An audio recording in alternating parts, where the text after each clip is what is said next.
My name is Malora, I'm 29, and if you had met me a year ago, you might have said I was the kind of woman who prized quiet over spectacle. I still do. I run a small event planning business out of a little office nook in our starter home in Austin, Texas, a two-bedroom place Elric and I bought for $300,000 after a long hunt through neighborhoods we could actually afford. It isn't fancy, but it's ours. The walls smell like fresh paint and new beginnings. The hallway creaks a little when the air conditioner kicks on, and the sun finds the kitchen window every morning like it knows exactly where to go. If I could bottle the feeling of that light, I would. I'd keep it for the days when the world seems intent on proving I don't belong. Elric is a structural engineer and the calmest man I know. He's the sort of person who looks at a complicated set of plans and just breathes. I used to joke that he stabilizes more than buildings. He stabilizes me. He never once asked me to be smaller. He never told me to be quiet. He listens, thinks, and then speaks, and in a family like mine, that alone feels like a miracle.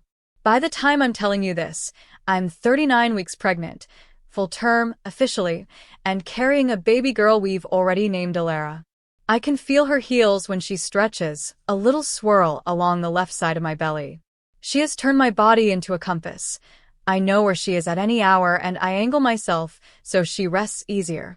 There's a crib in the second bedroom now, white and simple, and a stack of folded onesies by the window. I moved the rocking chair 3 times until it felt right. Nesting is real, and so is the ache that lives in my hips by evening. Still, there's a softness to this waiting. A hush. Like the entire house is leaning forward to hear her first cry. If this were only about me, Elric, our home, and the baby, I would end the story here. But I have a family, and families have gravity. You can escape the orbit for a while and still find yourself pulled back by invitation envelopes and the brittle word duty. My mother, Alvera, has always believed that respect is something you extract rather than earn.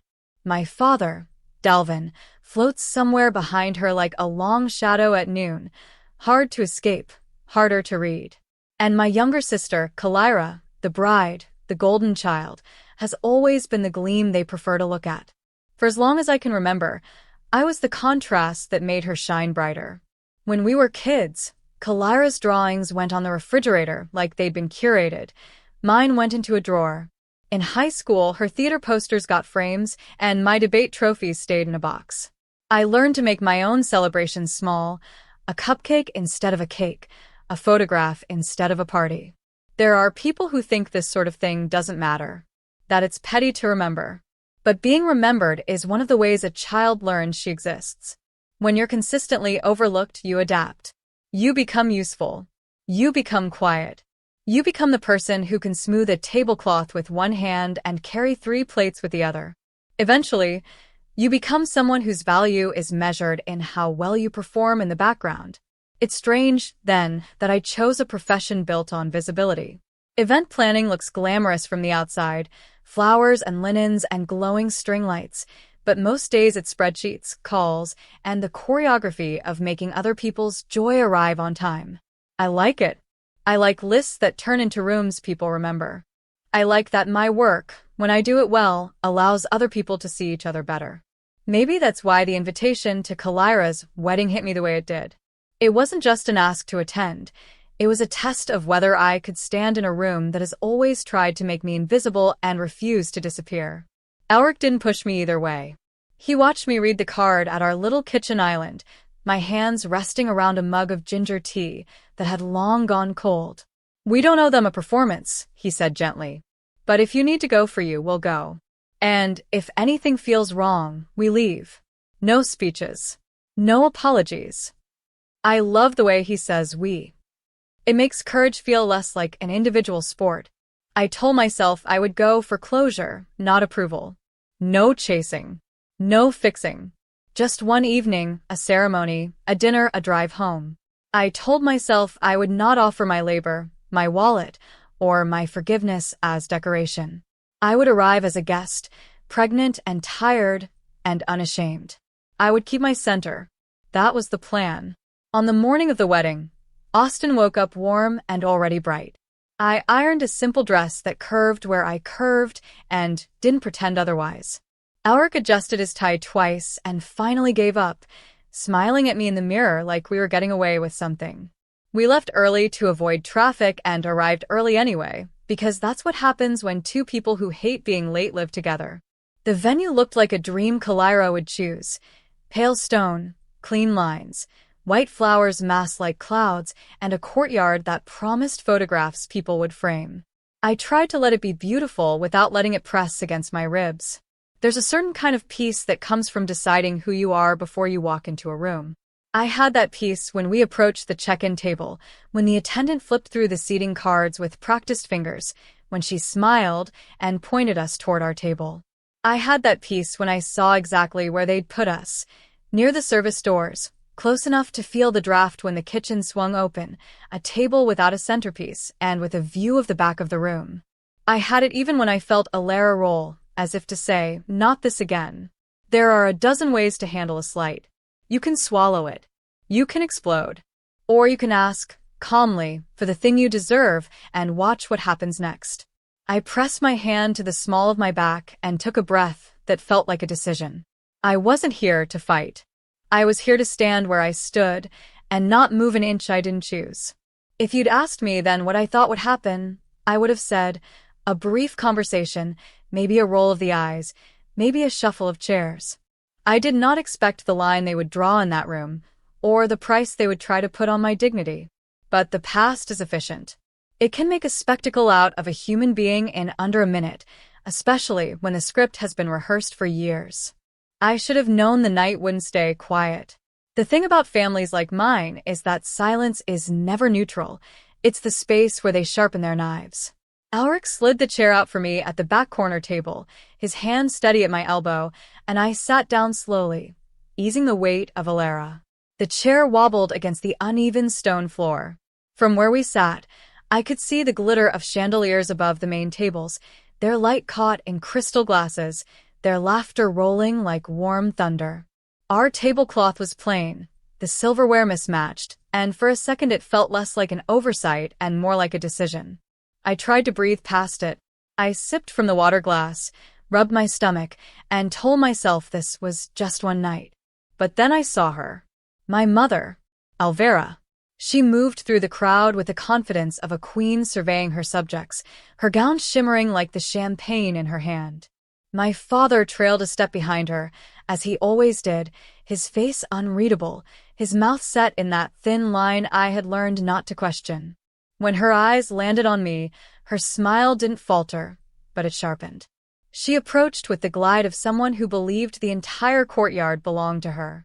"You made it," she said, her tone almost bored, as if she hadn't expected me to accept the invitation. Her gaze flicked over my dress, lingering at the curve of my belly. "You look tired." "Couldn't find anything more elegant." "I'm 9 months pregnant," I said evenly. "This fits." Behind her, Dalvin sighed through his nose like he'd already lost patience. "Well, it's Kalira's big night. We all have to make sacrifices." Sacrifices. That word rang in my ears. It was the same word they'd used when I was 10 and gave up my room so Kalira could have more space for her art projects. The same word they used when they refused to pay for my college textbooks because Kalira needed new clothes for prom. Sacrifices always meant me. I steadied my voice. "We're here to support her." Alvera's eyes narrowed, the pearl earrings at her lobes catching the light. "Support takes many forms. We're a little over budget, flowers, catering, decor, you understand. It would mean a lot if you contributed." I frowned. "Contributed?" Dalvin stepped closer, his voice flat. $6,000. That would settle it. My mouth went dry. "You're asking me for $6,000 right now? At the wedding?" "It's not about the money," Alvera snapped. "It's about showing support for your sister." "No one discussed this with me," I said, my voice rising despite myself. "It's always something with you," Dalvin cut in sharply. "You're being selfish," Alvera added. Her gaze swept over the nearby guests, aware that a few heads had turned. "You show up, swollen and dramatic, and you can't even help your sister on her wedding day?" The word stung, sharp as glass. I placed a hand on my stomach, as if to shield Alara from them. My voice shook, but I held it steady. I'm not giving you $6,000. Not today. Not ever. That was when Kalira appeared, radiant in her gown, her smile fixed like a crown. What's the problem now? She asked, irritation coating her words. She didn't wait for an answer. You always make everything about you. If you can't contribute anything useful, maybe you should just leave. I rose slowly, balancing the weight of my body, feeling every eye on us. I won't be bullied, I said. Kalira's eyes flickered with contempt. She leaned close enough that I could smell the floral perfume woven into her veil. Her manicured finger jabbed toward my stomach. You've been using that bump for attention since day one. Nobody cares. Then she shoved me. Not hard, not enough to send me sprawling, but enough to make the floor tilt beneath me, enough for the blood in my ears to roar. I caught myself on the table's edge, breath shallow, heart pounding. Dalvin waved a hand like brushing away an insect. Let her go, he muttered. Alvera's smile didn't crack, but her eyes glittered with something I recognized all too well, control slipping through her fingers. And in that moment I understood, this wasn't about support. This wasn't about money. This was about erasing me in front of every single witness. I straightened slowly, hand still cradling my stomach, breath ragged. Alera kicked hard, as if sensing the storm. And though the room blurred for a moment, one thing was razor clear. They didn't just want me small. They wanted me gone. Alric had only stepped away for a moment, off to fetch a glass of sparkling water and a small plate of fruit. I could still see him near the refreshments, his back turned as he spoke politely to a server. I wanted to call out, to tell him not to leave me alone with them, but the words stuck in my throat. My pulse thundered too loud to let anything else through. Alvera leaned in closer, her clutch pressed tight under her arm, her face a mask of fury wrapped in pearls. How dare you humiliate me in front of everyone, she hissed. I didn't say anything to anyone, I answered, my voice low, breath catching in my chest. You said no to us, she spat. Now people are whispering. But no one was whispering. The truth was, no one had been paying us much attention until she raised her voice. This wasn't about whispers, it was about control. You've always been like this, Alvera pressed, voice sharp enough to slice. Ungrateful. Playing the victim. I'm not playing, I whispered. I'm protecting my family. And I'm not giving you money. Not now, not ever. Her jaw clenched. Her hand trembled where it gripped the clutch, knuckles white with rage. And then it happened. In one swift motion, Alvera shoved me, her palm flat against my chest. I stumbled backward, my center of gravity already unsteady from the weight I carried. My heels skidded against the stone patio, and I couldn't stop myself. The world tilted, my stomach dropped, and then my body hit the ground, forward, directly on my belly. The impact stole my breath. A white-hot pain shot across my abdomen, and then a gush of warmth spilled beneath me. My water had broken. Gasps erupted around the courtyard. Someone screamed. A glass shattered in the distance. My hands instinctively wrapped around my belly, as if I could hold Alera inside by sheer force of will. A contraction ripped through me, sharp and sudden, my body convulsing against the unforgiving stone. Call 911, a voice shouted. It wasn't Elric, it was the venue manager, already pulling a phone from his pocket, his voice rising above the chaos. We need an ambulance now. Guests began to crowd, some frozen in horror, others fumbling for their own phones.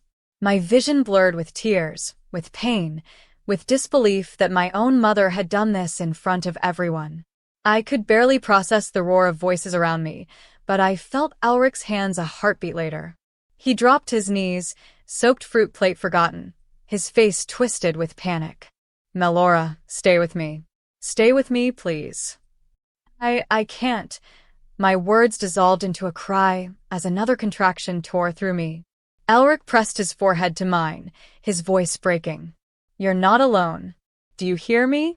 You're not alone. Sirens wailed in the distance, faint but closing fast. I clutched his shirt, the pain pulling me into waves that came too quickly. My dress clung to me, damp, My skin slick with sweat, my heart racing out of control. All I could think was, Alara, she had to make it. We both had to make it.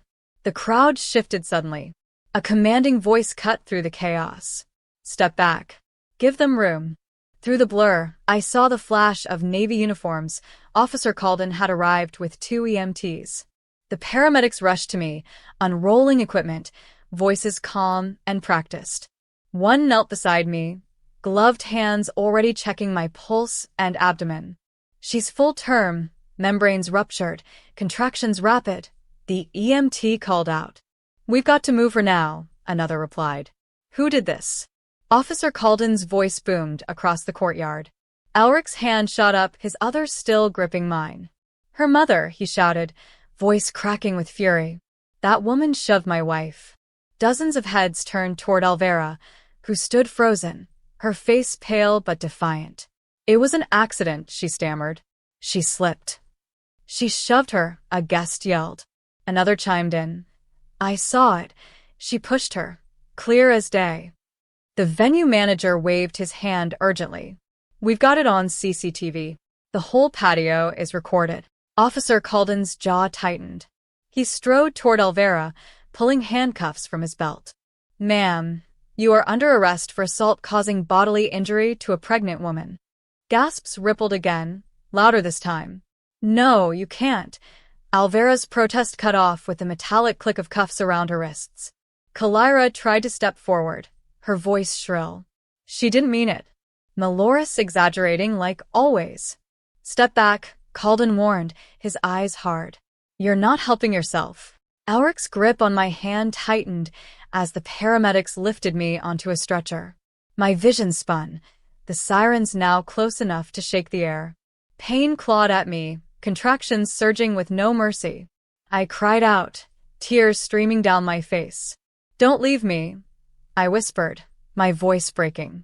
Never, Elric swore, climbing into the ambulance alongside me, front seat or back. It didn't matter. He wasn't letting go. As the door slammed and the siren screamed, the last image I carried of that courtyard was my mother in handcuffs, her gown shimmering under the flashing lights, her mask of perfection finally broken. The ambulance rocked as it sped through Austin's evening streets, sirens screaming like a warning to the whole city. I lay strapped to the gurney, every contraction slamming through me like a wave that didn't care if I could breathe. A paramedic crouched by my side, her voice firm but calm. Stay with me, Malora. You're 39 weeks. Baby's heartbeat is strong. We're going to St. David's Medical Center. ETA, 7 minutes. I tried to nod, but another surge stole the air from my lungs. I grabbed for Elric's hand, finding it immediately. He sat forward in the front corner, his soaked shirt clinging to him, his knuckles white around mine. His other hand brushed damp hair back from my forehead. His face looked both terrified and steady, like he had decided he would be my anchor no matter how rough the storm. You're doing amazing, he whispered, his voice cracking just enough to betray the fear. Just keep breathing, Mel. She's strong. You're strong. The paramedic checked the fetal monitor strapped to my belly. Heart rate holding. Contractions are coming close, about 2 minutes apart. If they shorten more, we'll be pushing in the ER. My body trembled from the inside out, the fall replaying in flashes behind my eyelids, the shove, the stone, the gush of water. I blinked hard, trying to shake it off, but the betrayal lived in the ache of my bones. My own mother had pushed me. My own family had stood by. Elric, I whispered, gasping between contractions. She wanted me gone. Don't think about her, he said fiercely, pressing my hand to his lips. Think about Alara. Think about holding her. That's all that matters now. I tried. God, I tried. But as another contraction ripped through me, I couldn't hold back the cry that burst from my chest.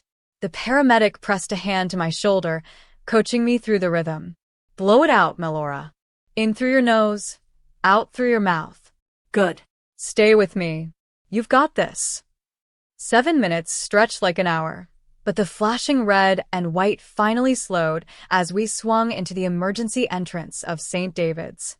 The back doors burst open, and a team of nurses in blue scrubs rushed forward, taking the stretcher with quick precision. The world turned into a blur of bright lights, beeping machines, and clipped voices giving orders. BP rising. Get her on monitors. Call OB now. Get the husband checked in. Through it all, Elric's hand never left mine. His face hovered just above me, wet hair dripping, eyes locked on mine. Then a familiar voice cut through the chaos. Calm, confident, grounded. Malora, it's me. Dr. Tavanna. You're safe now. We've got you. Tears blurred my vision. I clung to her voice like a rope. Is she okay? Dr. Tavanna leaned close, her gloved hand resting gently on my arm. Your baby's heartbeat looks good. You're contracting steadily, but you're full term. This is going to be all right. We'll proceed carefully. I'll be right here the whole way. Elric pressed a kiss to my temple. We're right here, Mel. Both of us. You're not alone. Time collapsed into sharp fragments after that. Contraction, breath, push, gasp. Nurses repositioned me, coached me, whispered encouragement I barely heard over the pounding in my ears. The pain was unlike anything I had known, fierce and primal, but so was the determination. You already survived the worst, Elric whispered into my hair. This is where you rise. I bore down, cried out, felt my body strain to breaking, and then, through the haze of exhaustion, I heard it. A cry. Sharp, strong, alive. My daughter's voice. At 2:04 a.m., Alara came into the world, 6 pounds, 2 ounces, dark hair plastered to her tiny head, her fists clenched tight like she had fought her way here on purpose. They laid her on my chest, warm and perfect, and I sobbed so hard my body shook. My arms wrapped around her instinctively, pulling her close. Hi, baby, I whispered through tears. We made it. Elric leaned over us, his face soaked in tears. She's perfect, he choked. You both are. And for the first time in my life, even through the pain, even through the betrayal, I felt whole. The next 4 days in St. David's passed in a blur of recovery and quiet awe. Nurses called me Mama, with a warmth I'd never heard in my own family's voices. They brought me warm blankets, checked Alara's vitals, and treated me like someone who mattered. Elric never left my side. He slept in the stiff hospital chair with our daughter curled on his chest, his head bent toward her like he could shield her even in his dreams. I was sore, stitches tight, head pounding off and on from the fall, but every time I looked at Alara's tiny face, her lashes fluttering against her cheeks, I knew one truth. I hadn't been broken. Not this time. Not ever again. 2 days after I was discharged, Elric drove us downtown to a glass-fronted office building. I cradled Alara in her car seat, still wrapped in the hospital blanket, and together we stepped into Fenrich's law office. The space smelled like fresh coffee and copy paper, quiet except for the low hum of the AC. Fenrich stood to greet us, his expression already sharp with purpose. I've seen the footage, he said without preamble, sliding a laptop around so I could see the paused frame. The image froze on the exact moment Alvara's hand shoved me in the chest, my body toppling forward. Elric's jaw clenched so hard I thought his teeth might crack. I forced myself to watch. To see the way Kalira's lips curved into a smirk as I fell, to see my father standing back, arms folded, expression like stone. To see myself crumpled on the patio, clutching my stomach, surrounded by people who should have protected me but didn't. Multiple guests sent me clips, Fenrich continued. And the venue provided full CCTV coverage. We've got eyewitness statements, the medical records, and your OB's documentation of trauma-induced labor. Malora, this is an airtight case. I stroked Alara's hair, her tiny body curled against me. I don't want sympathy, I said. My voice felt steadier than I expected. I want accountability. You'll have it, Fenrich said. But be ready. They'll cry, they'll twist the story, they'll try to play the family card. They'll say you're exaggerating, or that it was all a misunderstanding. Then I'll show up in court, I answered, eyes locked on the screen, with my medical records in one hand and my baby in the other. Fenrich's smile was grim but approving. Good. We'll file charges for assault on a pregnant woman, reckless endangerment, and harassment. Alvera faces felony time. Kalira is complicit in harassment and public incitement. And Dalvin, for aiding and failing to prevent harm. Elric's hand squeezed mine. Do it, he said. File everything. And that's what we did. 2 weeks later, the courtroom was packed. The air buzzed with the hum of whispers, the scrape of chairs, the shuffle of papers. I sat on one side with Fenrich, Elric at my right, Alera in her carrier beside me, sleeping like she trusted the world to be good. Across from us sat Alvera, Dalvin, and Kalira, all in muted gray tones, their polished masks pulled tight. Alvera even wore pearls, as if jewelry could rewrite history. Their lawyer tried to spin the story, a family misunderstanding, emotions high during a wedding, a slip, not a shove. He gestured toward me, called me unstable, said pregnancy hormones clouded my judgment. Said I had imagined the malice. But then the video played. Over and over. The shove, my fall, the gasps, the chaos. Each time, the jury watched with stony faces. Then came the witnesses, guests who had nothing to gain.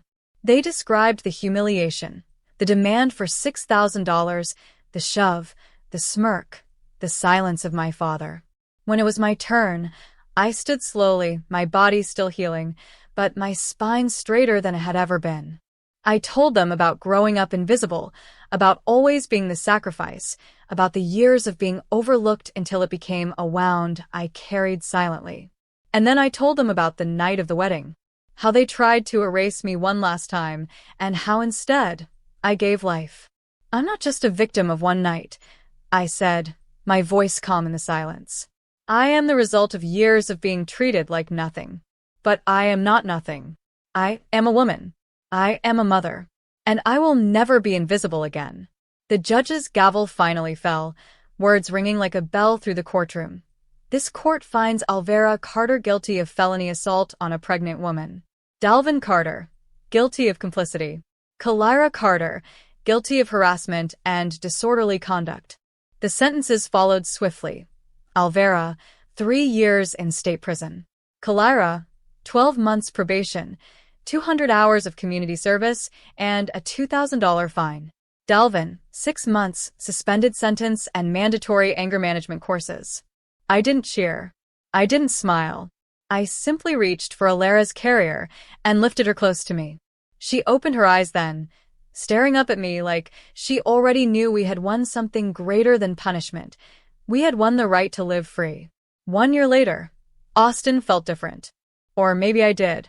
The city that once felt heavy with shadows had softened into a place of light and second chances.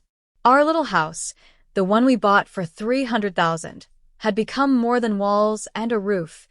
It was a sanctuary.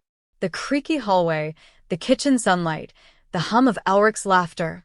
They were all part of the rhythm of a life we had built ourselves, free from the grip of people who once defined me only by what I lacked. On the morning of Alera's first birthday, I stood on our porch with a hand-carved mug of coffee, watching mist lift off the trees at the edge of the yard. Inside, Elric flipped pancakes, humming off-key, while Alera clapped her tiny hands against the high-chair tray, babbling like she had secrets to tell the whole world. The smell of syrup drifted through the screen door, and for the first time, I didn't feel like I was waiting for someone to take it all away. After the trial, we had chosen not to return to old wounds. There were no visits to my parents' home, no answering calls from Kalira, no late-night replays of their excuses in my mind. Boundaries weren't just lines. They were walls reinforced with every heartbeat of my daughter. Alvera was serving her sentence. Dalvin was under court orders. Kalira, from what I heard, was paying her fines and serving her community service hours, scrubbing the very floors she once thought she floated above. I didn't follow the details closely. Justice had already done its part. I was busy with something greater. Healing wasn't linear. There were nights when I woke sweating, the phantom feeling of stone against my stomach, the echo of gasps around me. But then Elric would pull me close, whispering, "You're safe. You're here. She's here." and Alara's soft weight against my chest would anchor me back in the present. Every laugh she gave me chipped away at the residue of pain. Every new word she learned, mama, dada, light, became proof that she was growing up in a world where love was her foundation, not a prize to be earned. That evening, as the sun slid low, we built a small bonfire in the backyard. Alric stacked the wood, and I helped Alara into her little dinosaur pajamas, her flashlight clutched in her tiny hand like it was a magic wand. She toddled toward the flames, giggling when sparks popped. We roasted marshmallows, wrapped ourselves in blankets, and let the quiet night gather around us. I looked at the fire, at Alric's steady profile, at my daughter's round cheeks glowing in the flicker, and I thought of the courtroom, of my mother's pearl necklace catching the sterile light, of my father's cold silence, of my sister's smugness collapsing when the verdict was read. And I realized something. They hadn't just lost their case. They had lost their power over me. They broke me once, I said softly, more to myself than anyone else. But I built something stronger from the pieces. Alric turned his head, his eyes warm in the firelight. You didn't just build it, he said. You protected it. You gave it life. I smiled and kissed Alara's forehead. She squealed, pointing at the flames like they were fireworks meant only for her. This was family. Not the one I was born into, but the one I chose, the one I fought for, the one I now guarded with every ounce of strength in me. My story didn't end with betrayal. It began with rebirth. And this time, I was the one writing it. If you've ever been told you're invisible, if you've ever been shoved aside until you believed you were less, hear me now. You are not less. You are more than the voices that tried to erase you. You can rise. You can protect what's yours. And you can choose the family that chooses you back.